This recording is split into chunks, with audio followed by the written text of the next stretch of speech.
اور یہ کہا گیا کہ جب وہ حملہ ہوا اس سے 1 گھنٹہ پہلے وہاں سے جو کرکٹ ٹیمیں تھی IPL کی وہاں سے اٹھ کے گئی تھی، ملتان گئی تھی وہ. تو یہ ہے سیریسنیس ان کا. وہاں سے GH کیوں کتنا دور تھا؟ میں نے پہلے بھی کہا تھا کہ جو آپ کا اس میں کرکٹ اسٹیڈیم میں ہوا تھا، کرکٹ اسٹیڈیم کے سے صرف 500 گز کے فاصلے پہ دیکھ رہے آپ کو کس کا کیمپ ہے، کون سا کیمپ ہے.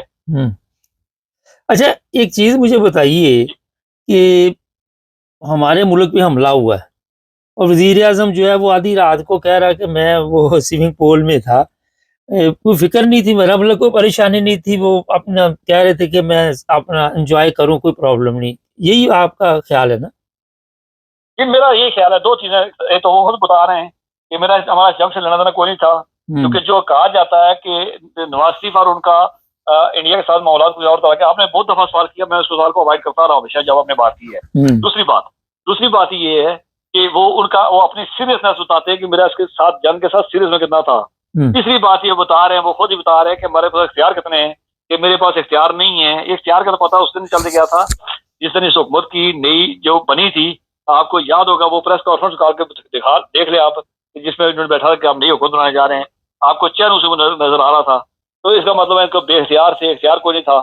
اور یہاں بھی وہ سوئمنگ پول میں وہ کچھا پہن کے وہ نہاتے رہے، تو باقی جنگ لگی ہوئی تھی. اس دن رات کو حملہ ہوا. کون سا ایئرپورٹ میں ملی؟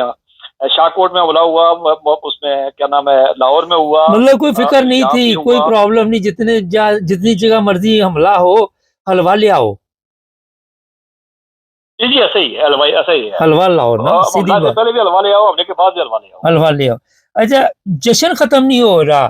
یہ اب محترمہ بڑی عزت سے ہم تو بولتے ہیں نا، کیونکہ وہ مریم نواز وہ جشن ہی نہیں ختم کر رہی. پہلے خاموش تھے، اب ڈرامے بازی شروع ہوئی ہے. تو یہ جشن کب تک ختم ہوگا؟ جب تک انڈیا. 2 باتیں میں نے پہلے کہا تھا کہ آپ کو یاد ہوگا وہ نیم عرصے جس نے نیزا پھینکا تھا اولمپک میں، تو وہ تو ایک انفرادی فیل تھا. اس کو انہوں نے اس پہ ڈنڈے پہ چڑھا کے انہوں نے کہا جی اس کو ہم نے مشورہ دیا تھا، ہم نے یوتھ گیمز میں کیا تھے. عطا تارڑ نے کہا، شہباز شریف نے کہا، سب نے کہا. مریم اس کے گھر بھی چلی گئی تھی.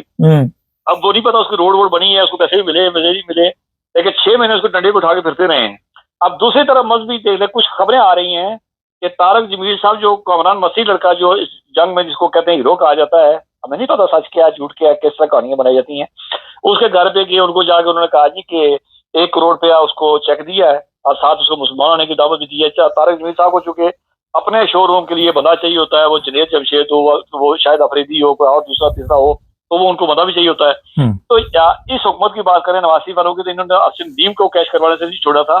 یہ تو جنگ ہے. دوسری بات یہ ہے، آپ نے کل دیکھا ہوگا پرسوں سندھ کے وزیر جو ان کے انفارمیشن منسٹر ان کے شرجیل مہمان، وہ کہہ رہے تھے کہ اس جنگ کے بعد پاکستان ایشیا کی واحد سپر پاور بن کے ابھرا ہے. اب مجھے نہیں معلوم کہ ایشیا میں چین بھی موجود ہے، جاپان بھی موجود ہے، اور 70% روس جو ہے وہ بھی ایشیا میں موجود ہے. ایک جنگ سے وہ راتوں رات جو ابھر کے آ گیا. اور دوسری سائڈ پہ آپ دیکھیں تو ملک کے امن امان کے حالات یہ ہیں، ملک کے اندر بے روزگاری کے حالات ہیں. یہ کیا اس جنگ سے روزگار بڑھ گیا، چیزیں سستی ہو گئی، لوگوں کی انکم بڑھ گئی ہے، باہر سے کچھ آنا، کوئی فالتو کوئی فیکٹری لگنی شروع ہو گئی ہیں. ایسا تو کچھ بھی نہیں ہے. پھر ان کو ویلا چاہیے اور عوام کو بیوقوف بنانے کے لیے چاہیے. اور سیریسنس کا معاملہ یہ ہے کہ وزیر کہتے ہیں میں سوئمنگ پول میں تھا اور مجھے وہاں کے بتایا. نہیں تو شرجیل میمن نے اگر کہہ دیا، ملک کا کنٹرول وزیر کے پاس ہوتا ہے. ہاں جی، اگر وہ میمن نے کہہ دیا تو ہماری عوام تو مان ہی جاتی ہے نا. اگر نواز شریف جہاز بنا سکتا ہے، اور آپ کو پتا ہے جس طرح کی مرضی کہانیاں سناؤ ان بچوں کو، ان کے مائنڈ، ان کے برین واش ہو رہے ہیں، اور کتابوں میں جو اصلی چیزیں تھیں انہیں غائب کیا جا رہا ہے. تو وہاں پہ پھر آپ کچھ بھی کر سکتے ہیں، جو بھی ہے جھوٹ بولیں گے لوگ مان لیں گے. اس میں کون سی بڑی بات ہے؟ پہلے بھی تو قوم جھوٹ پہ چل رہی ہے. تو یہ جلسے جلوس کے لیے جن کو لے کے جاتے ہیں وہ دیہڑی بھی لے کے جاتے ہیں. ہاں جی، تو وہ ان کو اس سے غرض نہیں ہوتی ہے کہ وہ کیا کر رہے ہیں، وہ اپنی سوچ رہے تھے دیہڑی کتنی ملنی ہے. چونکہ میں نے یہ اکثر دیکھا ہوا ہے کہ کسی 1500 روپے لے کے گئے ہیں، تو جب جلسہ ختم ہوا 1000 روپیہ اس کو دے دیا. میں نے بہت سارے لوگوں کو گالیاں دیتے ہوئے دیکھا ہے، انہوں نے کہتے پیسے دیے تھے. جہاں تک مذہبی معاملات ہے تو مذہبی مولوی جو تقریر کر رہے ہوتے ہیں وہاں چونکہ وہ ساتھ لکھا ہوتا ہے کہ لنگر کا نظام بھی ہے، تو لنگر کا نظام لوگوں کو لے کے جاتا ہے. اور دوسرا یہ ہے کہ وہ خالی جگہ دیکھ رہے ہوتے ہیں کہ مولوی کہاں بات روکے تو میں نعرہ مار لوں. اس سے اس کو کوئی غرض نہیں تھی مولوی کیا کہہ رہا ہے فلاں کیا کہہ رہا تھا. بالکل نہیں وہ مولوی کو ہاتھ اٹھا کے میں نے کہا مولوی کو ہاتھ اٹھا کے ایسے ایسے کرنا پڑتا ہے کہ یہاں نعرہ بنتا ہے, ان کو نہیں پتا ہوتا. اچھا تھوڑا سا آج آجیں, اس وقت میں نے بھی پروگرام کیا, آج ایک اور بھی خان صاحب نے پروگرام کیا. یہ احمدیوں کے معاملات ابھی تک درست نہیں ہو رہے, وہاں پہ قتل کیے جا رہے ہیں لوگ, اور بڑے قیمتی لوگ ہیں. یہ نہیں کہ ان کا احمدیوں کو فائدہ ہے, پورے ملک کو فائدہ ہے, عام آدمی کو فائدہ ہے, تمام مذہب کے لوگوں کو فائدہ ہے. تو کیا وجہ ہے اس کی؟ دیکھیں یہی دن تھے, یہ آج سے 50 سال پہلے جب بھٹو صاحب نے کہا تھا میں نے 90 سالہ معاملہ حل کر دیا, تو کیا کوئی احمدی, کوئی باشعور آدمی, کوئی ذی شعور آدمی, کوئی جو بندہ جو اس کو حالات کا اندازہ ہو, وہ کہہ سکتا ہے کہ بھٹو کا 90 سال کا معاملہ حل ہو گیا, یا سارے معاملات سارے مسائل کی ابتدا بھٹو کر کے گیا تھا؟ ایک بات. دوسری بات یہ ہے کہ آپ کی مسجدوں کے, آپ کے ممبر محراب پہ, آپ کے اسمبلیوں میں, اس کے بعد آپ کی عدالتوں کے اندر اس طرح کی نفرت انگیز باتیں کی جا رہی ہیں. کیا اسمبلی کے اندر علی محمد, کیا قادر پٹیل والوں نے کھل کے ایم جی کے خلاف باتیں نہیں کی ہیں اور انہوں نے فتوے نہیں دیے ہیں؟ کیا وہاں پہ کوئی خطیب وزیر کسی جگہ کو خاموش کسی اس نے بات کی ہے؟ اور یہ جو انسانی حقوق کے چیمپئن بنے ہوئے ہیں, میں بہت دفعہ نام لے چکا ہوں, وہ بہت سارے وزیر سینیٹروں ان میں سے کو بولا ہے, جب مبارک ثانی والا کیس تھا, کیا فضل الرحمان سپریم کورٹ میں چھپ کے پچھلی چیمبر میں جا کے ملا ہے اور چیف جسٹس سے ملا ہے؟ پاکستان کی تاریخ میں, دنیا کی تاریخ میں کسی جگہ بتا دیں کہ کیس کسی کا ہو اور وہ جو کیس ہوا ہو اس کو وہ پیش ہی نہ ہو, اس کا نہ وکیل ہو, نہ اس کا وہ ان پرسن اس کا کوئی بنا پیش ہو, اور مخالف ترین آدمی جو ہے وہ جا کے, ایک تو مولوی تقی عثمانی, یہ مولوی تقی عثمانی وہی ہے جس نے آج سے 2 ہفتے پہلے حکومت کے اشاروں پہ اسرائیل کے خلاف جہاد کا فتویٰ دیا تھا, اور اس کے بعد جنگ ہوئی تو وہ کہیں چھپا بیٹھا ہوا ہے, اس کو وہ یاد نہیں آیا. فضل الرحمان وہاں جا کے ملا تھا, اور اس کے بعد حالات کیا بنے. تو اس میں کسی کو کوئی شک نہیں ہونا چاہیے کہ ریاست کی پالیسیاں, حکومتوں کی مجرمانہ خاموشی اور ان 2 اداروں کی سہولت کاری موجود ہے. مجھے بتائیں کہ آج تک اتنے قتل ہوئے کسی جگہ, یہ 1 سال کے اندر 7واں قتل ہے. مجھے بتائیں کہ کسی جگہ آپ کو بیان آیا کہ آئی جی پولیس نے نوٹس دے دیا ہے, کسی کو بات ہوئی ہے؟ کسی جگہ پہ نہیں, کچھ یہ نہیں بولتے ہیں. اور اس کا جو میڈیا رپورٹ کرتا ہے, میڈیا کو پتا ہے کہ وہ مذہب کے نام پہ, عقیدے کے نام پہ قتل کیا گیا ہے, لیکن اس پہ کہتے ہیں جی ایک ڈاکٹر جو ہے وہ قتل ہوا. دوسری بات آپ نے کہا کہ قاتل کو اس سے کیا غرض ہے, ملک کے دشمن سے اس کو کیا غرض ہے, انسانی کے دشمن کو کیا غرض ہے کہ جسم کو مار رہا ہوں یا جس کو مار رہا ہوں وہ جو ہے وہ اس ملک کے لیے کتنا مفاد, وہ اس کا کتنا فائدہ مند ہے, کتنا اس ملک کا مفاد اس سے بڑھتا ہے. اس نے اپنا ایک فگر پورا کرنا ہے, اور جتنا بڑا بندہ ہوگا مارنے کے بعد, وہ کیونکہ اس کی حاضری کسی بڑی جگہ لگتی ہے, اور وہاں اس کو دکھا کہ میں نے قرآن مسیح والی مثال ویسے نہیں دی تھی. میں نے ابھی 2 منٹ پہلے کہا کہ طارق جمیل صاحب نے 1 کروڑ کا, جبکہ طارق جمیل صاحب ساری زندگی کی چندے خیرات اور انہی پہ چلتی ہے, تو وہ لے کے گئے ہیں. تو اس کا مطلب یہ ہے کہ ان کو صرف دکھانے کے لیے چاہیے. اور جس طرح ڈاکٹر صاحب کا قتل کیا گیا ہے, تو اس کے بعد وہ صاف ستھرا پنجاب کی وردی اسے پہنی ہوئی تھی اور وہاں پہ گیا ہے. کیا پنجاب کے اندر حالات ایسے نہیں تھے؟ کیا ڈاکٹر صاحب کو دھمکیاں نہیں مل رہی تھی؟ کیا حکومت نے یا کسی ادارے نے ان کو سکیورٹی دی تھی؟ یہ سوال اپنی جگہ موجود ہے. تو وہاں پہ آپ یہ نہیں کہہ سکتے, وہاں چونکہ سارے کھلے چھوڑے ہوئے ہیں اور سہولت کاری موجود ہے, اس لیے کام ہو رہے ہیں. مجھے بتائیں کراچی میں ڈاکٹر طاہر جو قتل ہوا, وہ اس میں جیل میں مرا ہے 2 مہینے اس کا جرم صرف یہ تھا کہ نماز پڑھنے میں. آج جنہوں نے وہ لئی کو قتل کیا تھا, ان سے پوچھے کتنے گرفتار ہوئے. جنہوں نے ڈاکٹر شاہ نواز کو قتل کیا تھا میرپور خاص میں, جو پولیس افسر جن کے گلے میں ہاتھ ڈالے ہوئے تھے, بعد میں ثابت ہو گیا کہ وہ پولیس افسر جو ہے اس میں ملوث ہیں, اور ان کی آشیرواد سے سب کچھ ہوا ہے, سب کچھ ان کے بیٹھ کے پلاننگ ہوئی تھی. وہ کس سے پوچھ کے پتا کر لیں آپ کہ وہ پولیس افسر جن کو وہ آپ کہاں پہ یا کس جگہ پہ ڈیوٹیوں پہ ہیں, اور کتنی اہم ڈیوٹیوں پہ لگے ہوئے ہیں. وہ یہ بڑے ویسے افسوسناک واقعات ہیں سر. کل ایک اور چیز بھی نظر سے گزری, وہ مفتی قوی کو مولانا عزیز نے مسجد سے نکال دیا, لال مسجد سے. اس نے کہا کہ اس کو سنسار کرنا چاہیے, یہ تو بڑا گناہ گار ہے. تو اس طرح کے تو حالات بنے ہوئے وہاں پہ.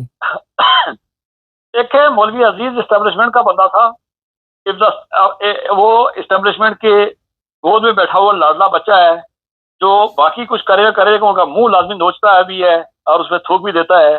ابھی مجھے بتایا 2 مہینے کی پہلے کی بات ہے, یہ مولوی عزیز جو ہے اسلام آباد کے اندر جو ہے وہ بندوق لے کے, کلاشنکوف لے کے پورا دن اداروں کو للکارتا تھا. 2 سال پرانی بات یہ ہے کہ مولوی عزیز نے فتویٰ دیا تھا, سب کو معلوم ہے, کوئی ٹکی چھپی بات نہیں ہے. فتویٰ دیا تھا کہ فوجیوں کا, پولیس کا اور جو لوگ جو طالبان کے خلاف جو لڑتے ہیں ان کا قتل جائز ہے. تو مجھے بتائیں کہ کسی نے آج اگر کوئی بندہ بات کرے, میرا کوئی پروگرام سے پسند نہیں آئے گا تو وہ میرا پروگرام بند ہو جائے گا, چینل جو ہے بند ہو جائے گا. تو مجھے بتائیں کہ مولوی عزیز کے خلاف کوئی کاروائی ہو, کسی کو کوئی پرچہ ہوا, کوئی مقدمہ ہو, گرفتاری ہوئی. کل جو کچھ ہوا اس کے ساتھ تکی اس کے مولوی کیا نام ہے, کوی جی, مولوی کوی بھی ایک لفڈر سا آدمی ہے. وہ مولوی تو نہیں ہے, اس کو تو شاید میں کسی کی وہ نہیں مولوی نہیں ہے, وہ مولوی نہیں سر, وہ مفتی ہے. نہیں مجھے پتا ہے وہ مفتی ہے, 16 مدرسے ان کے, اور وہ بہت بڑے تاجر بھی ہیں.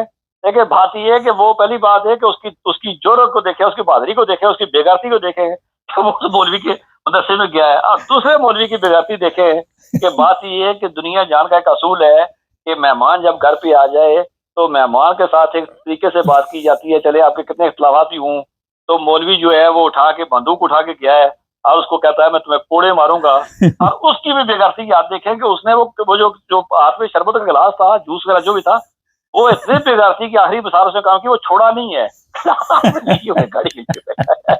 تو ایک بات میں بتاؤں, میں ایک بڑا کھلا لفظ کرنے لگا ہوں, بتائیں کتنے لوگ میرے خلاف بات کریں گے. ان مدرسوں میں ٹھوٹا پکڑ کر در سے در کروا کے آپ کو ہر ہفتے مانگ کے آپ کو کھانے کی عادت ڈال دیں, اور آپ کا مطمع نظر زکوٰۃ, خیرات, صدقات, فطرات, قربانی کھا لیں, یتیموں کا مال, مسکینوں کا مال ہو, تو وہاں غیرت مندی, وہاں بے غیرت ترین پیدا کی جاتے ہیں. اس کی مثال آپ نے اس کی ہاتھ میں دیکھ لیں, گلاس دیکھ لیں, اور بیسی دیکھ لیں, اور دوسرے کے دیکھ لیں کہ دوسرے کے گھر میں گیا ہوتا مدرسہ, اس کا اپنا مدرسہ ہے, وہ جو اس پہ تو وہاں گیا ہوا تھا, وہ اس کو کلاشن کوف لے کے, اور پھر اس کو میں کہتا تمہیں کوڑے مرواؤں گا, نہیں سنسار کرا دوں گا. یہ دیکھ لیں کہ وہ کہاں بیٹھا ہوا ہے, کہاں بیٹھا ہوا ہے. نہیں ویسے بڑی بات ہے کہ شربت نہیں چھوڑا ہے, اس نے کہا اچھا آپ کی بات درست ہے, مگر نارمل ان لوگوں کے لیے یہ اس چیز کو محسوس نہیں نہ کرتے. یہ بھی ایک کمال ہوتا ہے نا, یہ شرمندگی میں بتا دی میں کہ جب آپ بےغیرتی کی پانی سے بےغیرتی کا آٹا گوندھ کے آپ کو روٹی کھلائیں گے تو اس کے بعد غیرت کہاں سے آئے گی. جب آپ شام کو ٹھوٹا پکڑ کے لوگوں کے گھر میں جاتے ہیں تو ختم ہو جاتی ہے غیرت. یہ ایک بہت عام سی مثال ہے کہ وہ اس کے سامنے کلاشن کو کھڑا ہوا, گلاس سے چھوڑا, گلاس اٹھا کے جی ہاں کرتے کرتے گاڑی میں جا کے بیٹھ گیا. بہت شکریہ سر آپ کا, بہت تھینک یو. نہیں کامنٹس کے بارے میں تھوڑا سا بتا دوں, کسی کو یہ اعتراض ہے کہ میں نے جناب اپنے سٹاف سے وہ تصویر لگوا دی ہے مریم نواز کی, آئی جی پنجاب کی. دیکھیں ہر چیز پہ اعتراضات نہیں کرتے, ہمارے یہ پروگرام ہوتے ہیں اور اس پر ہماری ٹیم جو بھی کام کر رہی ہوتی ہے, جتنی ان میں سمجھ ہے, عقل ہے, اس کے مطابق کر رہی ہوتی ہے. آپ میں اگر زیادہ سمجھ ہے, آپ میں زیادہ عقل ہے, تو اپنا چینل بنائیں. اور دوسرا, کئی لوگ مذہبی طور پہ ایسے ہیں اپنی ڈیوٹی دے رہے ہوتے ہیں, کسی کو کوئی یہ بھی پریشانی ہے کہ بیورو چیف یہ الفاظ استعمال نہیں کرتے, بیورو چیف وہ استعمال نہیں کرتے, اور آپ کو یہ علم نہیں ہوتا کہ وہ کس جگہ پہ ہیں, کن حالات میں ہیں. تھوڑی سی اپنی عقل سے بھی کام لے لیا کرے, اگر نہ ہو تو بندہ دائیں بائیں سے ہی ہاتھ مار کے عقل لے لیتا ہے. حکمت عملی بھی بڑی چیز ہوتی ہے, اتنے جذباتی نہیں بنتے. ہر چیز جو ہوتی ہے وہ سمجھ کے ساتھ ہوتی ہے, ہر چیز پہ اعتراضات نہیں کرتے. جو بھی ہمارے بیورو چیف الفاظ استعمال کرتے ہیں وہاں کے ماحول کے, وہاں کے حالات کے مطابق. باقی جو میں کہنا چاہ رہا ہوں وہ سمجھ گیا ہوگا وہ بندہ جس کو تکلیف ہو رہی ہے نا, اس کو میں نے نمبر بھی بھیجا تھا کہ مجھے میسج کرو, تو میسج نہیں اس نے کیا. تو آئندہ ایسے الفاظ نہ لکھیں, آپ کی بڑی مہربانی. چینل کو سبسکرائب کریں, جڑے رہیں ہمارے ساتھ تاکہ اور بھی پروگرام دیکھتے رہیں. سب دیکھنے اور سننے والوں کی خدمت میں محبت بھرا سلام. پاکستان کے جو موجودہ حالات ہے یہ عرصہ دراز سے اسی طرح چل رہے ہیں. آئے دن کسی نہ کسی احمدی کو وہاں پہ قتل کیا جاتا ہے, اور یہ جو کل کا واقعہ ہے جو سرگودا میں پیش آیا, ایک ڈاکٹر کا قتل کیا گیا, نہایت ہی افسوسناک تھا. اس پر ہم نے کل بریکنگ نیوز بھی دی تھی, اور اس پر میں نے سوچا کیوں نہ ایک پروگرام کیا جائے اور لوگوں کو بتایا جائے. ویسے تو اس قوم کی حالت خراب ہو چکی ہے اتنی کہ ان میں عقل, شعور یا ایسی کوئی چیز ابھی نظر نہیں آ رہی دور دور تک۔ یہ جو ڈاکٹر صاحب ہے ان کے بارے میں لوگ بتا رہے کہ بہت اچھے انسان تھے اور لوگوں کی خدمت کر رہے تھے۔ اس قوم کی یہ بدقسمتی ہے کہ جو بھی ان کی خدمت سچے دل سے کرتا ہے یہ اسی کے دشمن بن جاتے ہیں۔ یہاں سے آپ اندازہ لگائے کہ کتنی بدقسمت قوم ہے یہ۔ کبھی مذہب کی نفرت ان کے سامنے آ جاتی ہے، کبھی حسد سامنے آ جاتا ہے، کبھی کسی کی ترقی نہیں دیکھی جاتی، کبھی یہ نہیں دیکھا جاتا کہ یہ لوگوں کی خدمت کیوں کر رہا ہے۔ ان کے نزدیک جو کوئی لوگوں کے لیے تکلیف کا باعث بنے اس کے آگے پیچھے یہ رہتے ہیں، اس کے نعرے بھی لگاتے ہیں، اس کے لیے یہ اپنا وقت ہی برباد کر دیتے ہیں۔ آپ دیکھ لیں بڑے سے بڑے سیاستدان جو اپنے آپ کو سمجھتے ہیں کہ ہم بڑے کنگ ہیں، طریقہ واردات ان کا یہی ہے کہ اس قوم کو انہوں نے پیچھے لگایا ہوا ہے۔ ان کے سامنے یہ آپ کبھی دیکھیں تو کرسی پہ نہیں بیٹھ سکتے، ان کے پاؤں میں بیٹھتے ہیں۔ تو یہ جو پاؤں میں بیٹھنے والے لوگ ہیں ان کا آپ پھر دماغ چیک کر لیں کہ کتنی عقل اور کتنا شعور ان میں ہوگا۔ وہاں پہ پاکستان میں جو حالات بنے ہوئے ہیں وہ میرا خیال ہے کہ اتنے خوفناک ہے کہ کل ہی میں آفس میں بیٹھا ہوا تھا تو اسی ٹاپک پہ بات ہو رہی تھی اور وہ صاحب کہنے لگے کہ میں نے ذاتی طور پر جانتا ہوں ڈاکٹر صاحب کو اور یہ بہت ہی اچھے انسان تھے۔ اسی پہ جب یہ بات ہوئی کہ پاکستان میں کیوں ایسا ہوتا ہے تو انہوں نے یہی بتایا کہ یہ قوم جو ہے حد سے گزر چکی ہے اور ان میں اتنی سمجھ بوجھ نہیں رہی۔ لوگوں نے جو ان کو گائیڈ کیا ہے، علماء نے میرا مطلب، وہ ایسے خوفناک طریقے کے ساتھ ان کی ذہنی پرورش کر رہے ہیں جس کا آپ رزلٹ آئے دن دیکھتے ہیں۔ یہ تیسرا قتل ہے میرا خیال ہے اور ہر جمعے کو ہو رہا ہے۔ پہلے کراچی میں واقعہ پیش آیا، پھر ایک اور آپ کو پتہ ہی ہے، اور پھر یہ تیسرا۔ میں اپنے دیکھنے والوں کو صرف یہ پوچھنا چاہتا ہوں، بڑے لوگ ہوتے ہیں جو اختلاف ہمارے چینل سے رکھتے ہیں جب ہم حق اور سچ کی بات کرتے ہیں، لیکن ایک سوال ہے یہاں پہ کہ کس مذہب نے آپ کو اجازت دی کہ کسی کو قتل کرے؟ جو اسلام ہے اس نے تو کہا کہ ایک انسان کا قتل پوری انسانیت کا قتل، وہاں نہ تو کسی مذہب کا ذکر آیا نہ کسی فرقے کا ذکر آیا۔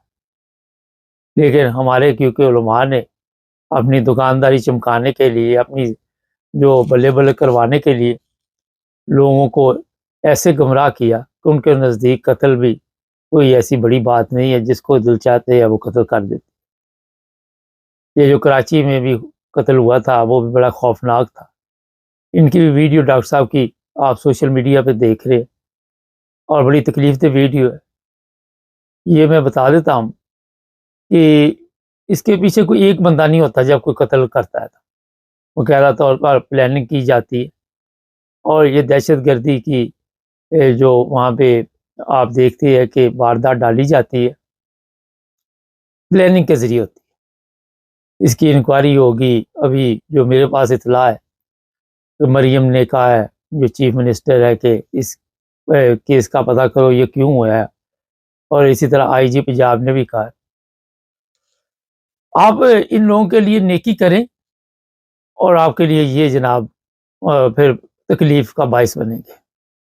اس قوم کے لیے جن لوگوں نے بھی نیکی کی ان کے حالات آپ دیکھ لیں، ان کو کن الفاظ میں یہ یاد کرتے ہیں، جو ان کو جوتے مارتے ہیں ان کو یہ کن الفاظ میں یاد کرتے ہیں۔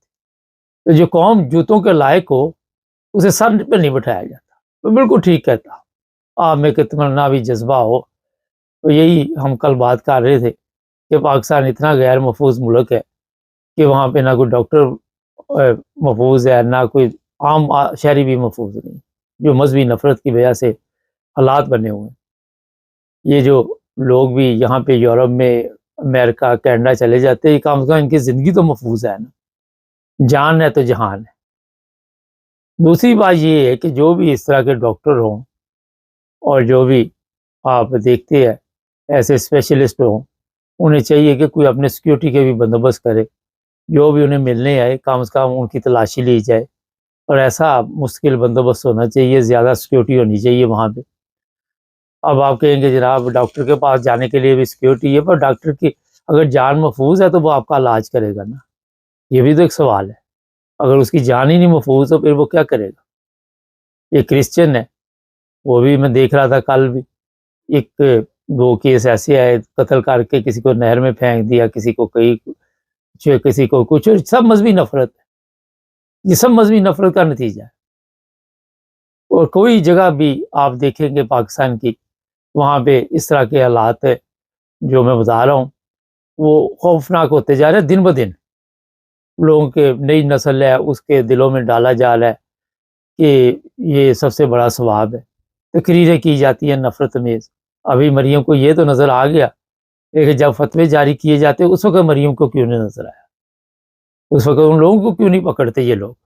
اب تو آئی جی کو نظر آ گیا، اب تو سب کو ان کو نظر آ جائے گا۔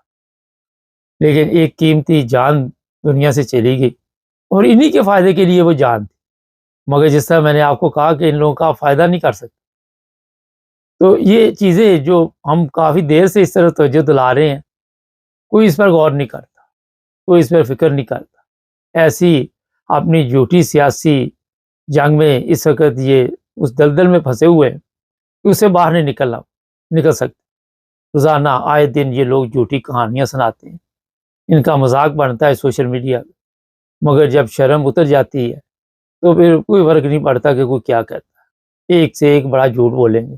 جس قوم میں جھوٹ کی اتنی عادت پڑ چکی ہے کہ وہ اپنے جو نئی نسل ہے اسے بھی جھوٹ سکھانے پہ مجبور ہوں، اپنے اسکولوں کالجوں میں ہر جگہ پہ جھوٹ، تو وہاں ایک سچا اور اچھا انسان کیسے زندگی گزار سکتا ہے؟ سادہ سا سوال ہے۔ جب آپ کی پرورش ایسے ماحول میں ہوئی ہو کہ آپ کے اسکول کے زمانے سے ہی ایسی مذہبی نفرت کی تعلیم دی جائے، جہاں ختم نبوت کے نام پہ، کبھی عاشق رسول کے نام پہ چورن بیچا جائے، اور لوگوں کے لیے وہاں جو اچھے شہری ہیں، جو اس طرح کے ڈاکٹر ہیں، ان کے لیے زندہ رہنا کتنا مشکل ہو جاتا ہے۔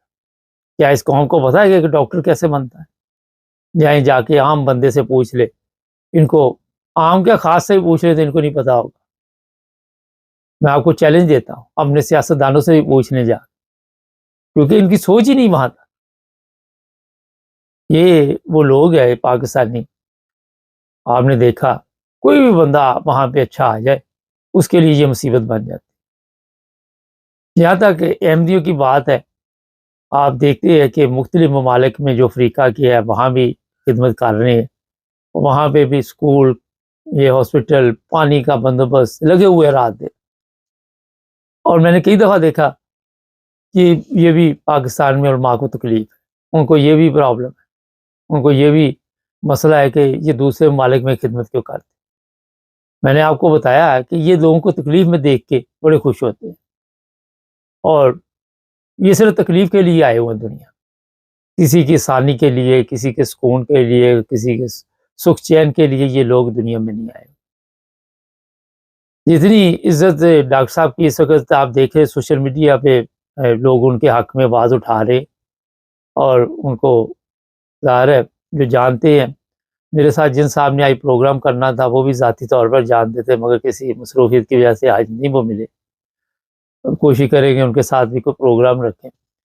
لیکن جب میں نے ان کے بارے میں پتہ کیا تو ایک بڑی اچھی فیملی سے تعلق رکھتے تھے، اور لوگوں کی خدمت کرنے والے تھے، انسانیت سے محبت کرنے والے تھے۔ کئی جگہ پہ ایسی سامنے چیزیں آئی ہیں کہ مفت علاج بھی کر دیتے تھے اگر پیسے نہیں تھے۔ ہمارے وہاں پہ جو ڈاکٹر دوسرے ہوتے ہیں، میں تھوڑا سا آپ کو بتا دوں، وہ تو کسی کی مجبوری کا فائدہ اٹھاتے ہیں۔ آپ نے دیکھا مختلف جگہ پہ، ابھی یہ مریم نے کہا کہ جو ہاسپٹلوں میں کام کرتے ہیں وہ اپنے پرائیویٹ کلینک نہیں بنا سکتے۔ طریقہ واردہ یہ ہوتا ہے کہ آپ ہاسپٹل آئے تھے، انہوں کہیں گے ہمارے پرائیویٹ کلینک آئے، وہاں آپ کو چیک کریں، مگر یہ ایسے ڈاکٹر صاحب نہیں تھے جس طرح میں نے آپ کو بتایا۔ یہ دیانتداری کے ساتھ انسانیت کی خدمت میں لگے ہوئے تھے، اور یہ جو ڈاکٹر اپنا یہ سمجھتے کہ یہ بزنس کے طور پہ ہم خدمت کر رہے ہیں، وہ کوئی خدمت نہیں انسانیت۔ آپ کو وہاں پہ پاکستان میں مختلف ہاسپٹل میں چلے جائے، کہیں بھی چلے جائے، اچھے لوگ بھی ہیں، میں یہ نہیں کہتا، مگر کم ملیں گے.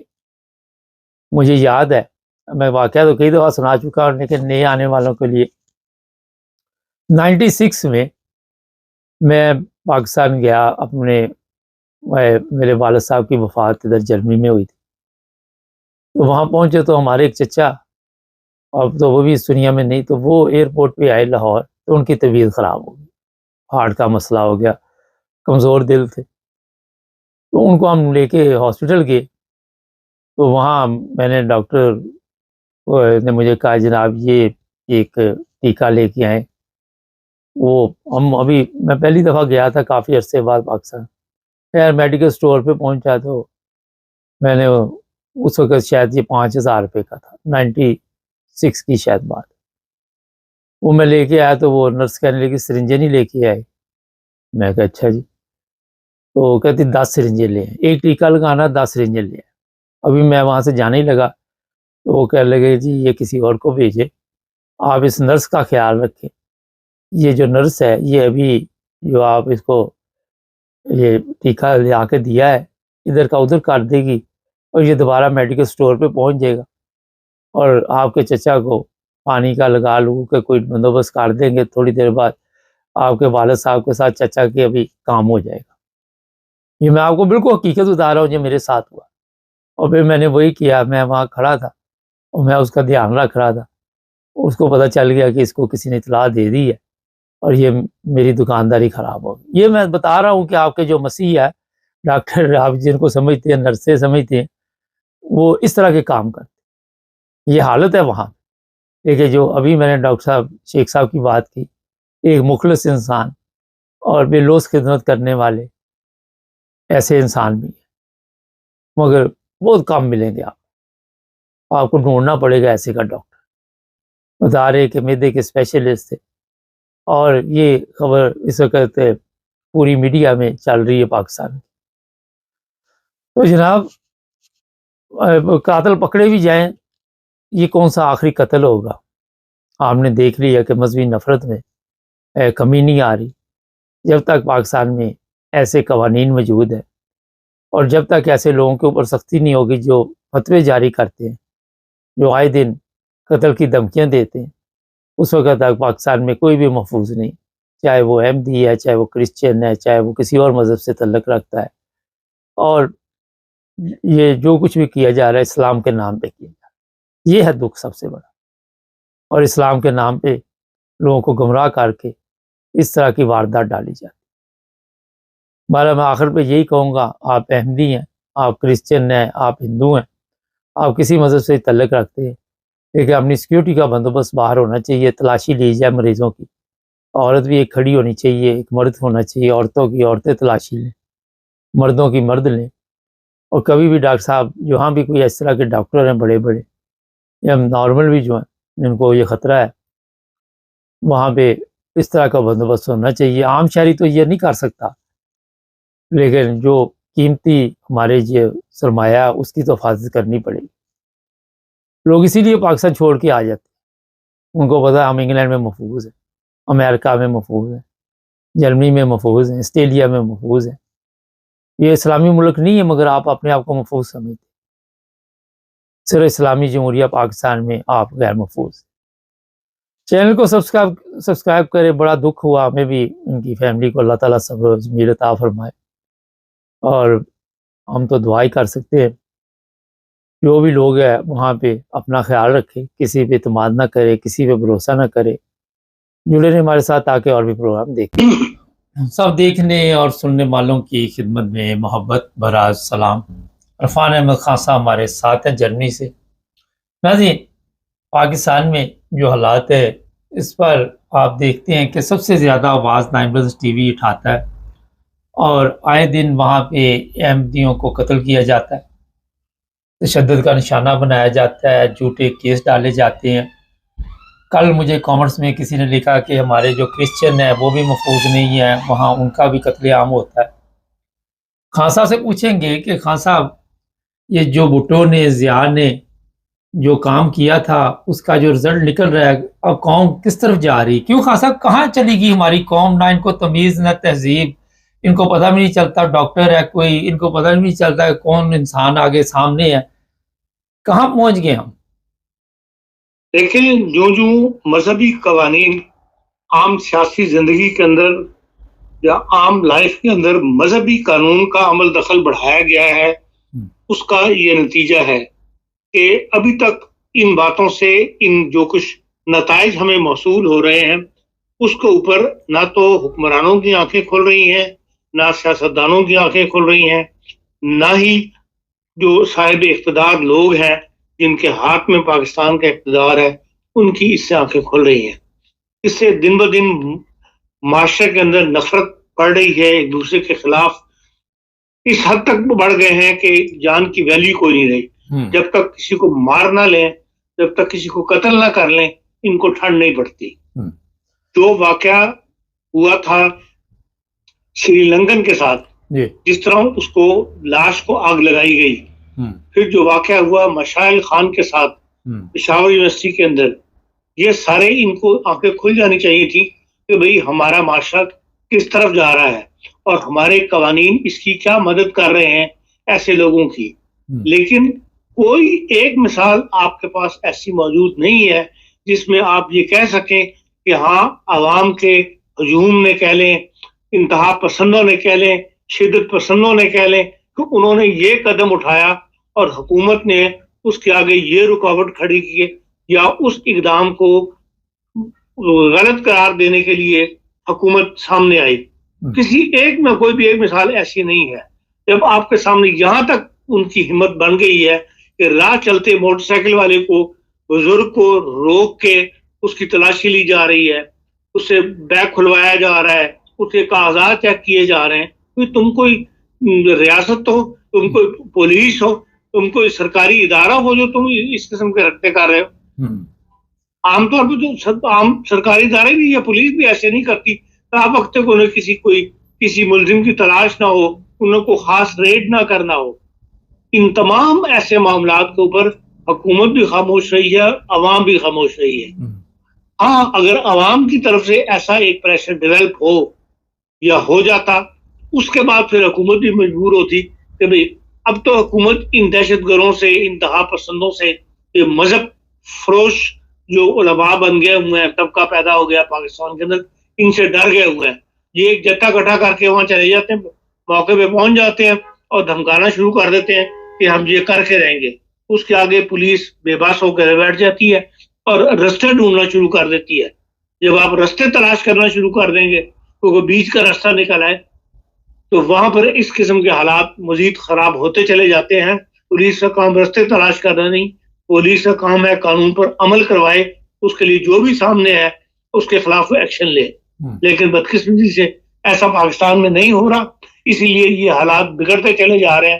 اب یہاں تک حالات پہنچ گئے ہوئے ہیں جس کی مثال آپ کے سامنے روز کوئی نہ کوئی واقعہ جو ہے وہ سامنے آ جاتا ہے.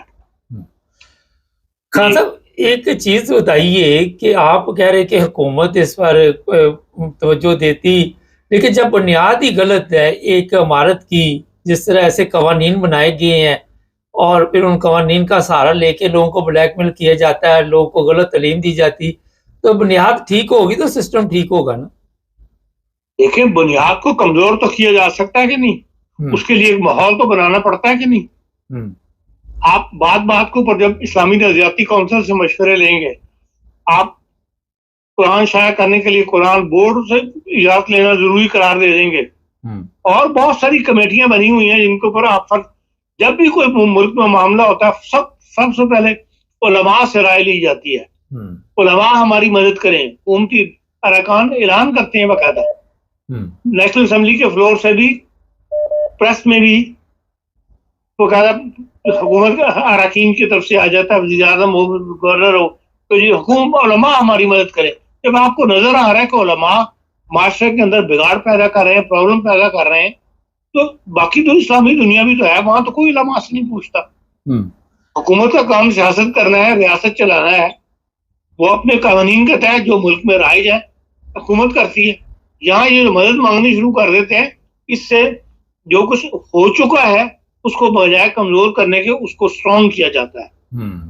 جو کچھ پہلوں نے غلطیاں کی تھی اس غلطیوں کو درست کرنا بھی ریاست نہیں، پہلوں نے غلط کرنے والی بھی حکومتی ارکان تھے، سیاستدان تھے، ان کو درست کرنے والے بھی اگر کریں گے تو سیاستدان ہی کریں گے اور حکومتی ارکان کریں گے، لیکن اس کے لیے ایک ماحول بنانا پڑتا ہے، کم از کم حکومت اس ڈائریکشن میں جانا تو شروع ہو، تاکہ ایک دانشور طبقہ، ایسا طبقہ جو ان لوگوں سے تنگ ہے، وہ بھی اپنی آواز اٹھائے.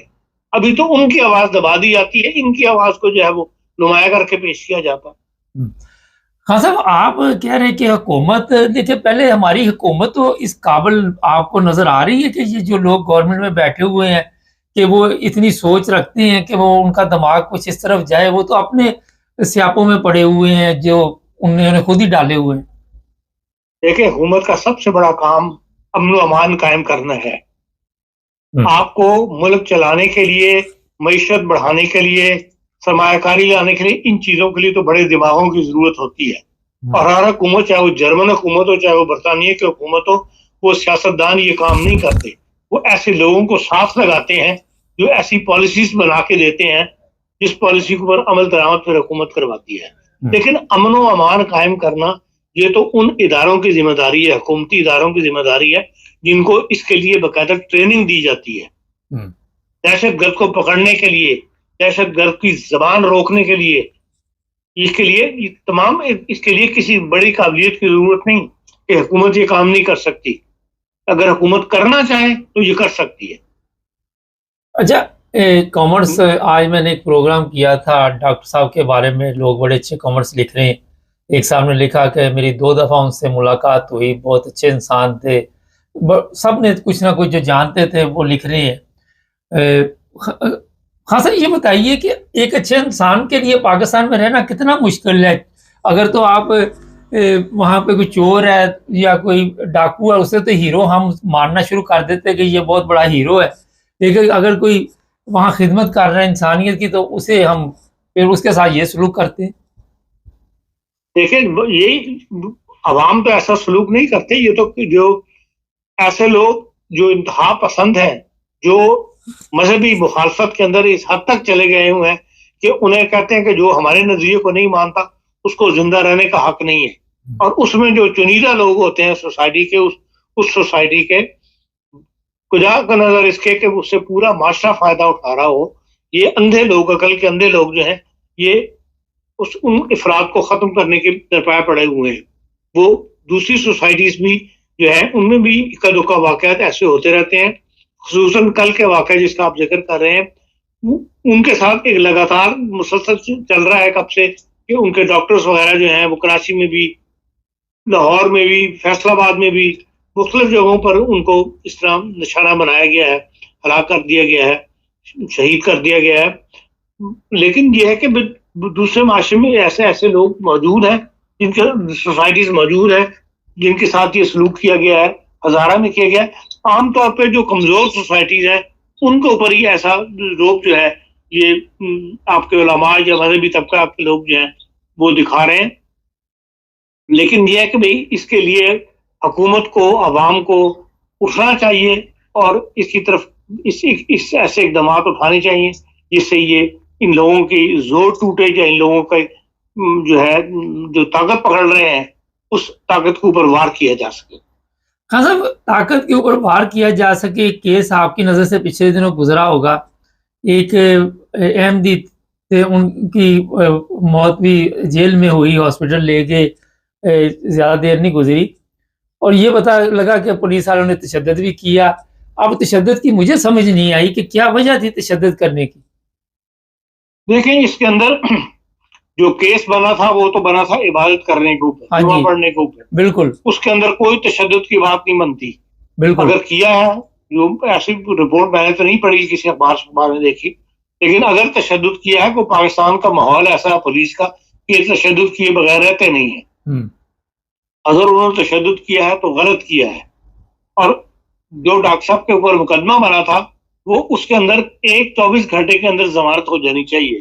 اس مغربی دنیا کے اندر جن کو آپ لوگ کافر کہتے ہیں، اگر اس قسم کے نوعیت کے کیسز ہوں، وہاں 24 گھنٹے کے اندر زیادہ ایسے یا تو کیس چلتے نہیں یا ان لوگوں کی ضمانت ہو جاتی ہے، ان کو رہا کر دیا جاتا. کہ بھی وہ مقدمہ چاہے چلتا رہے لیکن ان کو اوپر جیل میں نہیں رکھا جاتا. لیکن تو یہ بھاری بدقسمتی ہے یا مولوی کا پریشر ہے کہ بھئی انہوں نے ایسے افراد جن کو عبادت کرنے پر خلاف پکڑا گیا ہے، عبادت کرنے پر پکڑا گیا ہے، ان کو بھی جو ہے مہینوں جو ہے جیلوں میں رکھا جاتا ہے. اچھا خان صاحب، جیلوں میں رکھا جاتا ہے، ایک چیز ذرا بتائیے کہ کوئی عمر کا بھی خیال نہیں رکھا جاتا. یہاں پہ تو انسانی حقوق کی تنظیمیں ہیں کہ اس بندے کی عمر زیادہ ہے، اسے آپ عدالت میں سماعت، وہاں پہ علماء اکٹھے ہو کے چلے جاتے ہیں. ابھی آپ خود ہی کہہ رہے وہ انڈر پریشر ہو جاتی ہے عدالت، تو کون سا عدل پھر وہاں پہ ہو رہا ہے؟ یہ تو سب ساری دنیا کو پتا ہے. عدل کے اندر پاکستان کا نمبر پتہ نہیں 131واں یا کتنا نمبر تھا. عدل بدل پاکستان میں کوئی نہیں ہے. جو روٹین کی کاروائی جسے کہتے ہیں وہ عدالتیں کر رہی ہیں. باقی جہاں پہ حقوق انسانی کے معاملے میں پاکستان کی عدالتیں، پاکستان کے جج انتہائی کمزور فیصلے کرتے ہیں، انتہائی کمزور جسے کہتے ہیں، وہ ان کی طرف سے ایسے اقدامات اٹھائے جاتے ہیں. ایک حالانکہ اس کو گائیڈ لائن دی ہوئی ہے، جو جیلانی جو سپریم کورٹ کے جج تھے، چیف جسٹس تھے، انہوں نے باقاعدہ ایک گائیڈ لائن دی تھی ایسے مقدمات کے لیے، اور تمام جو مذہبی یا اقلیتی یا جو مظلوم طبقات ہیں ان کے لیے، اور اس کے لیے کمیشن بھی بنا تھا. لیکن یہ کہ ان کے بعد آنے والوں میں کسی نے اس پر عمل نہیں کیا. اچھا خان صاحب، ہمارے جو شہری ہیں ان کو پتا ہے کہ ڈاکٹر کس طرح بنتا ہے، کتنی محنت کے ساتھ تیار ہوتا ہے؟ عام پبلک کو آپ کے خیال میں کتنے فیصد لوگوں کو پتا ہوگا؟ عام پبلک کو تو اس چیز سے کوئی کنسرن نہیں ہے، نہ ان کو پتا ہے. یہ انہیں پتا ہے کہ ہاں ڈاکٹر ایک بڑی عزت والی جاب ہے پاکستان کے اندر، ڈاکٹر کی بڑی ویلیو ہے. تو ظاہر ہے کہ مریض وغیرہ دیکھتے ہیں. اس لیے ایک معاشرے کے اندر، ایک سوسائٹی میں ایک بات پھیلی ہوئی ہے کہ انجینئر اور ڈاکٹر یہی دو سب سے بڑے پیشے ہیں. بقول عام لوگ یہی سمجھتے ہیں. لیکن یہ حقیقت ہے کہ ڈاکٹر بننا کوئی اتنا آسان نہیں ہے، اور بڑی اعلیٰ تعلیم حاصل کرنے کے بعد انسان رہتا ہے، اور تعلیم حاصل کرنے کے بعد بہت سا انسان کا ذہن جو ہے وہ کھل جاتا ہے.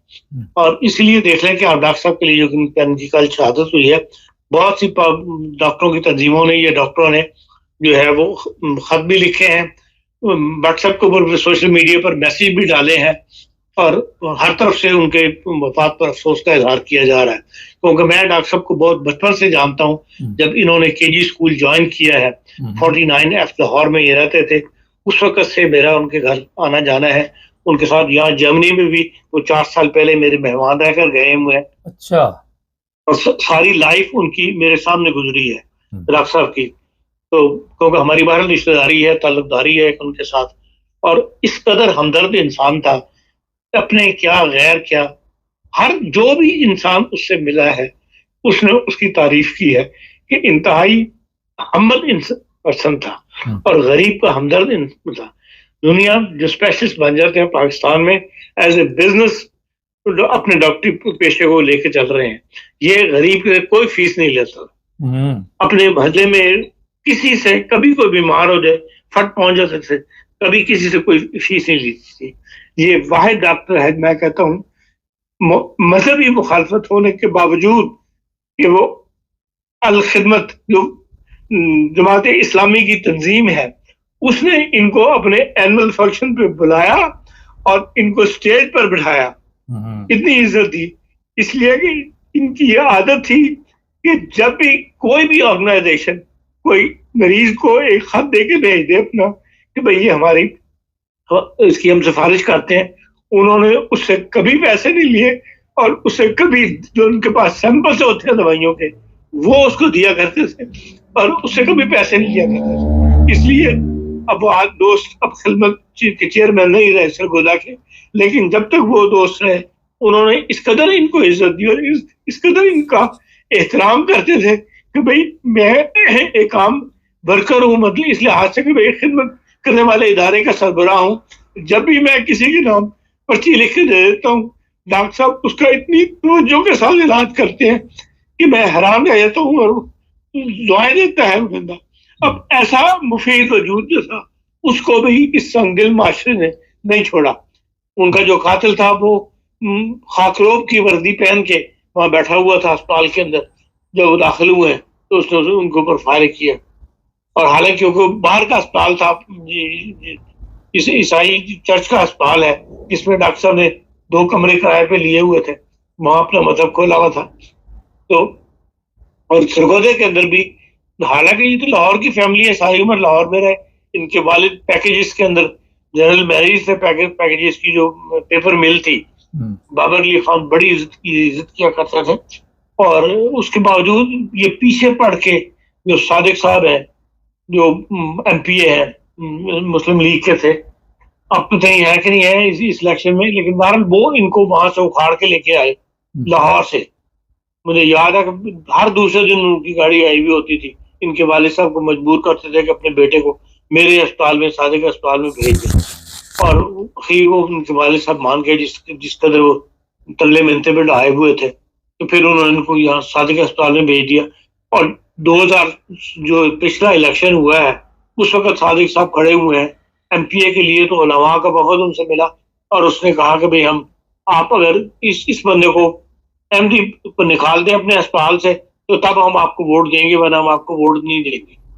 اور ڈاکٹر صاحب کی شرافت کا یہ حال ہے، جب انہوں نے یہ ماحول دیکھا تو انہوں نے کہا کہ میں صادق صاحب کو کیوں اپنی مشکل میں ڈالوں. انہوں نے خود ہی وہاں سے چھوڑ کے استعفیٰ دے کے تو اپنا علیحدہ مطلب قائم کر لیا. اور کیونکہ حالات سرگودے میں مسلسل خراب رہتے ہیں، ہر وقت ایک شور پڑا رہتا ہے.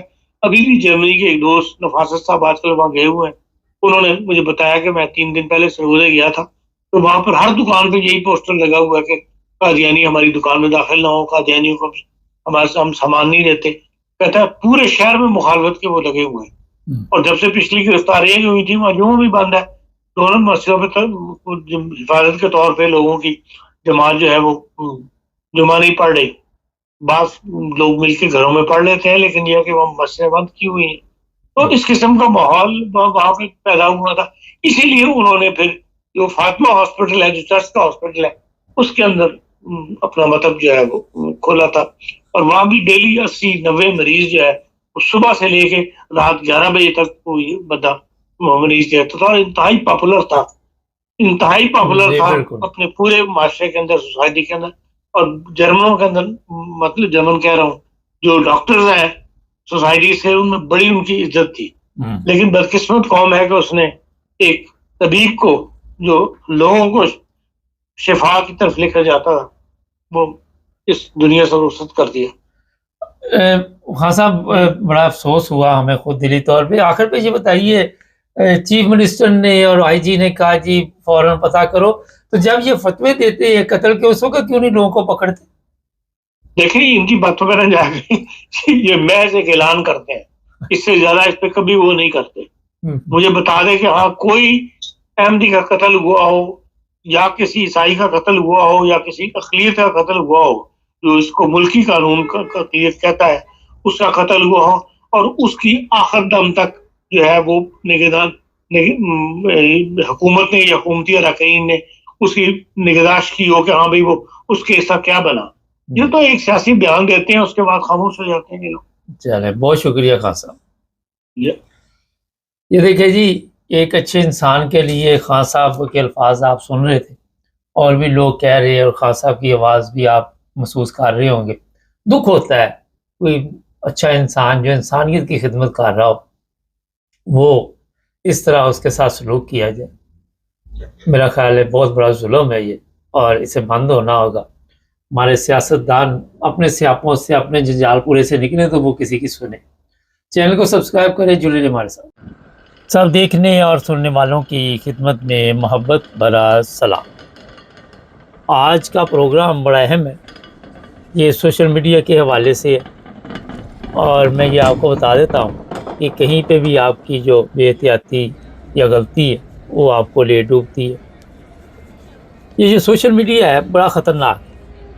میں خود بھی ویسے تو فیس بک پہ، ٹک ٹاک پہ، ہر جگہ پہ موجود ہوتا ہوں، اور جب بھی کوئی ایسے حالات دیکھتا ہوں تو میں ان کو یہی مشورہ دیتا ہوں کہ آپ نے یہ جو سوشل میڈیا کا انتخاب کیا یہ آپ کی زندگی نہ برباد ہو. ویسے تو اس پہ میں کئی پروگرام کر چکا ہوں، مگر جب کوئی نیا کیس سامنے آتا ہے تو پھر خیال آتا ہے کہ یار اجے بھی بچ، اور ہماری ڈیوٹی ہے کیونکہ آپ کی توجہ جو ہے وہ دلانی کہ جناب کہاں پہ کیا ہو رہا ہے. اور یہ صرف یورپ میں نہیں، پاکستان میں بھی یہی حالات ہے. امریکہ میں بھی ایسے ہی ہے، کیونکہ آپ کہیں پہ بیٹھے ہوئے ہیں آپ کو پتہ ہی نہیں ہوتا کہ جس بندے کے ساتھ آپ تعلق قائم کر رہے ہیں یا کر رہی ہیں وہ کون ہے۔ لیکن آج کا جو ٹاپک ہے وہ یہ ہے کہ ایسے کیس سامنے آئے ہیں کہ ہم نے بستے گھر اجاڑ دیے اور سوشل میڈیا کے چکر میں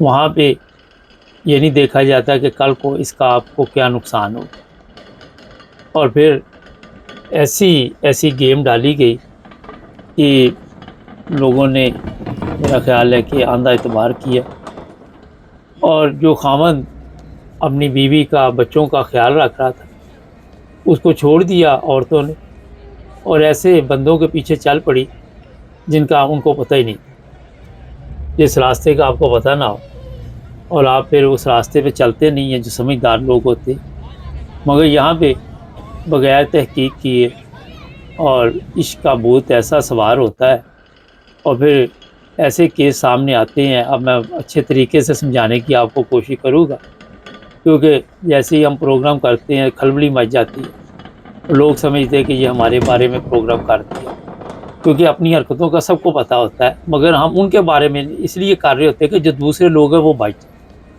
اب جنہوں نے اپنا بیڑا گرک کر لیا ان کا تو ہم کچھ نہیں کر سکتے، یہ سیدھی بات، لیکن جو بچے ہوئے وہ کم از کم کسی دوسرے کے جو حالات ہم بتاتے ہیں بغیر نام لیے، کیونکہ نام خود ہی لوگ لکھ لیتے ہیں پروگراموں میں کہ میرے نام پہ یہ پروگرام ہوا ہے، اس لیے ہمیں نام لینے کی ضرورت نہیں ہوتی، تو وہاں پہ پھر گھر برباد ہو جاتا ہے، مرد کا جینا حرام کر دیتی ہیں، اور ایسے کیس سامنے آئے اور بچوں کی زندگی برباد کر دیتے ہیں۔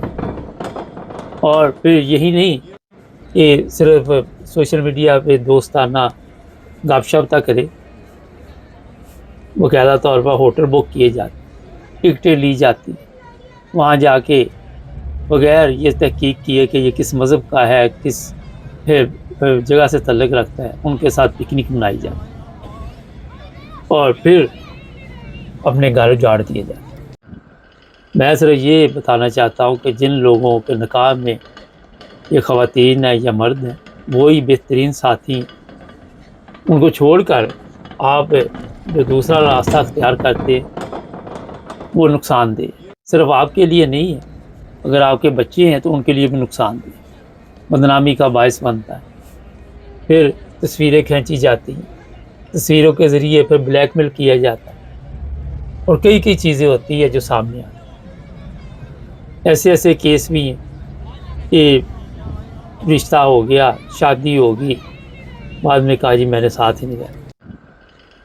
یہ ہمارے پاکستانی معاشرے میں اس وقت جو میری نظر پڑی تو بڑی تعداد میں کیس سامنے آئے، گھروں کے گھر برباد ہو رہے، اور کئی ایسے بھی واقعات ہوئے کہ کسی نہ کسی جگہ اپنا رشتہ ختم کرنے کے لیے تمام حدود کو پار کر دیا، تمام ایسے معاملات، اور پھر بتایا یہ جا رہا ہے کہ یہ جو کچھ ہو رہا ہے اس میں کوئی کہہ رہا ہے خاوند کا قصور ہے، کوئی کہہ رہا ہے بیوی کا قصور ہے۔ اس پر میں تھوڑا سا بتا بھی دوں کہ ایک دوسرے کا گھروں میں بھی خیال رکھنا چاہیے، ان کی زندگی کی ضروریات جو بھی ازواجی تعلقات وہ اچھے ہونے چاہیے، جہاں پہ یہ کمی ہوتی ہے وہاں پہ پھر ظاہر ہے دوسرا کوئی بھی انسان اچھا نظر آنے لگتا ہے۔ اگر گھر میں لڑائی جھگڑا رہے گا، گھر میں مار کٹائی رہے گی، عورت کوئی بھی ہے وہ پھر جب سوشل میڈیا، آج ہر بندے کے پاس انسٹاگرام، ٹک ٹاک، فیس بک، جو بھی چیزیں نکلی ہیں وہ پھر وہ گھر برباد ہوتے ہیں۔ پھر ایسی چیزیں سامنے آتی ہیں خوفناک، گھروں میں رہنا مشکل ہو چکا ہے، جہنم بن چکے ہیں گھر، اور وہاں پہ سانس لینا مشکل ہے، ایک دوسرے کے پاس نہیں بیٹھ سکتے، ایک دوسرے کو دیکھنا پسند نہیں کرتے، کیسے یہ پوری زندگی گزاریں گے، کوئی نہیں گزرتی، انجام وہی ہے کہ اینڈ بربادی، پیسے کا ضیاع، کئی جگہ تو ایسے بھی چیزیں ہیں کہ عدالتوں تک کے چکر لگانے پڑتے ہیں۔ یہاں انگلینڈ میں بھی ایسے کیس میری نظر سے گزرے، اور بھی یورپ کے کئی ممالک میں اس طرح کے معاملات چل رہے ہیں، اور پھر جو لوگ بھی اس طرح عورتوں کو بہکا لیتے ہیں پھر وہ استعمال کرتے ہیں، اور استعمال کرنے کے بعد اگر وہ آگے نہیں چلنا چاہتی تو پھر ان کے لیے زندگی جہنم ہو جائے. پھر ان سے کوئی شادی بھی نہیں کرتا. وہ اتنی مشہوری کر دیتے. اکثر یہ ٹک ٹاک پہ آپ نے دیکھا تصویریں عورتوں کی لگی ہوتی ہیں لڑکیوں، اور وہ نیچے گالیاں لکھی ہوتی ہیں، کسی نے کچھ لکھا ہوتا ہے، کسی نے کچھ لکھا ہوتا ہے. گھروں کے گھر تباہی کی طرف کیوں جا رہے ہیں؟ وجہ یہی ہے کہ جب آپ اپنے مخلص جو آپ کا ساتھی ہے اس کے ساتھ مخلص نہیں ہے تو پھر آپ کا گھر کیسے محفوظ رہ سکتا؟ دیانتداری کے ساتھ ایک دوسرے کے جو رشتے ہیں وہ نبھائے نہیں جاتے، ساس سسر کی عزت نہیں کی جاتی، اور پھر جب ساس سسر کسی غلطی کی طرف توجہ دلاتے ہیں تو وہاں پہ ان کے ساتھ بدتمیزی کی جاتی. وہ بڑے لڑکے کے ماں باپ ہیں یا لڑکی نے غلطی کی تو اسے سمجھانے کی پیار سے بھی کوشش کرتے ہیں، تو ذہنی طور پر ایسے ہی تیار ہوتے ہیں کہ جیسے انہوں نے بہت بڑا ظلم کر دیا ہمیں سمجھانے کے. اور پھر یہ اس طرح کے گھر جو ہے وہ نہ کہ وہاں اس علاقے میں یا آس پاس کے لوگوں کو بھی ڈسٹرب کر رہے ہوتے. کل ایک صاحب میرے آفس میں آئے تو مذاق میں کوئی بات ہوئی تو میں نے ان کو مشورہ کہتے کوئی مشورہ دے. میں نے کہا پاکستانیوں کے ساتھ اپنی فیملی کے تعلقات کم رکھیں. اب آس پاس تو وہ کم رکھے گی لیکن آن لائن جو ہے وہ زیادہ رکھے گی. میں نے کہا بڑے اچھے بھی لوگ ہیں پر کم ملیں گے آپ کو، زیادہ گھر خراب کرنے والے میں زیادہ. یہاں پہ اتنے مسائل ہیں جس کا آپ اندازہ نہیں لگا سکتے. یہ پاکستانی ہمارے ہیں، یہ کوئی بھی ہے، میرے پاس یہ ویڈیو بھی آتی رہتی ہے دوسرے لوگوں کی بھی. پولیس روزانہ کسی نہ کسی سے گھر آئی ہوتی ہے میاں بیوی کی لڑائی کی وجہ سے. کبھی آپ پچھلے دور میں تھوڑا سا چلے جائیں تو کبھی سوچا تھا آپ نے کہ پولیس بھی آئے گی میاں بیوی کی لڑائی میں؟ مگر اب معمول بن چکے. اب یہ سمجھتے ہیں کہ اچھا پھر دھمکیاں دی جاتی ہیں کہ میں پولیس کو فون کر کے کیس کروں گا، کیس کر دوں گی، یہ کر دوں گی، وہ کر دوں. یہ بھی دیکھنے میں آیا کہ الزامات جھوٹے لگائے جاتے ہیں نیچا دکھانے کے لیے. کبھی بہو سسر پہ الزام لگا دیتی ہے، کبھی ساس پہ لگا دیتی ہے. اس طرح کے حالات دیکھیں، اور کئی دفعہ اپنے خامد پہ بھی الزام لگا کے سمجھتے ہیں کہ ہم بہت بڑا کارنامہ انجام دیں. اور پھر جب ان کو سمجھایا جائے تو ہم نے تو اللہ پہ چھوڑ دیں. جب ان کی اپنی حرکتیں نکالی جائیں تو پھر آپ کو پتہ چلے کہ یہ کس طرح غلط کاموں میں ملوث تھے، اور غلط کاموں کے لیے ہزاروں کلومیٹر دور بھی جاتی ہیں اور وہاں جا کے بھی اس طرح کے کام کرتے ہیں.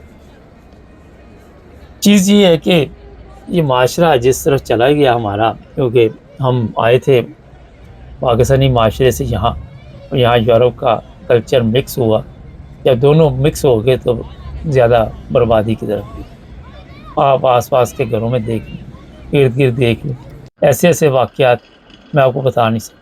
طلاق کھلا کے ایسے ایسے کیس کہ کبھی ایسا سنا ہی نہیں تھا. یہ یہاں تک بھی ہمارے علم میں لاکھوں روپے لگا کے شادی کی، اس کے بعد جناب وہ کہا جی میں نے ساتھ ہی نہیں. کل میں پاکستان کا ایک دیکھ رہا تھا، وہ گئے ہے 1 to 5 پہ جی جہیز میں نہیں ملا. کسی پہ کسی جگہ پہ مسائل ہے، کسی پہ کسی جگہ پہ. یہ بائک جو موٹر سائیکل اس نے جنہیں شادی سے انکار کر دیا. بارات گئی ہوئی واپس، ایک جگہ اور دیکھا گیا، بارات گئی، میرے پاس اس کی ویڈیو بھی ہے سب کچھ. وہ رو رہا تھا دلہا، کیا ہوا؟ دھوکہ ہو گیا. وہ تیار تھی، رو کے اتنا خرچہ مرچہ کر کے وہاں پہ پہنچے، آگے دلہن نے کہہ دیا میں نے شادی نہیں کرنی. نکاح سے پہلے اگر وہ کہہ دے پھر بعد لڑائی جھگڑا، اتنا فساد، مار کٹائی، یہ چیزیں سامنے آتی. جو شریف لوگ ہوتے ہیں خاموشی سے واپس آ جائے. یہ سب سے بڑی جو پرابلم ہے وہ مذہب کو نہ سمجھنے کی وجہ، انسانیت کو نہ سمجھنے کی وجہ. گھروں کے گھر میں حیران ہوں اتنی تیزی سے برباد ہو رہے. بچوں کا فیوچر برباد ہو رہا، بچوں کی زندگی تباہ ہو جاتی. کبھی ماں کے پاس، کبھی باپ کے پاس، کبھی اسکول میں. وہ جب دیکھتے ہیں بچے کہ ہم کبھی ادھر کبھی ادھر، وہ پر کسی جگہ کبھی نہیں جاتے. آپ تجربہ کرتے تھے